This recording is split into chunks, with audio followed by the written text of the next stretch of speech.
NEET 2026 का ये question work energy and power से है। क्वेश्चन ये है कि पार्टिकल है जिसका मास है कैपिटल एम और वो एक्स स्क्वायर टू 0 से एक्स स्क्वायर टू एल तक जाता है, यहाँ तक जाता है, और इस पर एक फ्रिक्शन फोर्स लग रहा है जिसका वैल्यू है mu naught minus alpha x. ये फ्रिक्शन फोर्स तब लगता है जब चल रहा होता है, काइनेटिक फ्रिक्शन फोर्स है। और उसने ये भी दे दिया, यहाँ पर हम देख सकते हैं कि ये फ्रिक्शन फोर्स जो है सो एक्स का फंक्शन है, और उसने बोला है कि ये जो वैल्यू है फ्रिक्शन फोर्स का एक्स स्क्वायर टू एल पर यहाँ 0 हो गया। तो यहाँ पर जो है एक्स स्क्वायर टू 0 पर इसका फ्रिक्शन वैल्यू सबसे ज्यादा है, म्यू नॉट है यहाँ पर, और यहाँ पर इसका फ्रिक्शन का वैल्यू 0 है। तो इस तरह से ये एक वेरिएबल फंक्शन है फ्रिक्शन का। और उसके बाद उस पूछ रहा है कि यदि एक्स स्क्वायर टू 0 से एल तक ऑब्जेक्ट चलता है तो जो फ्रिक्शन फोर्स वर्क डन करता है वो N times mu naught M G L, N का वैल्यू बताना है।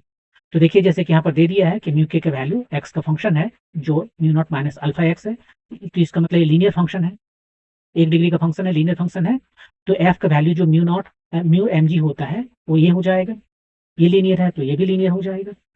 इसको यदि हम प्लॉट करके देखें, ये हमारा एक्स एक्सिस है और वाई एक्सिस में हमारा फ्रिक्शन फोर्स है।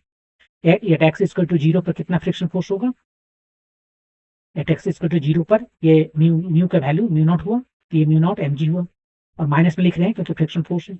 और एक्स इक्वल टू एल पर फ्रिक्शन फोर्स 0 था, म्यू ही 0 है यहाँ पर, तो फ्रिक्शन फोर्स भी 0 हो गए। और ये लीनियर फंक्शन है तो एक स्ट्रेट लाइन है, ये एक स्ट्रेट लाइन हो गई।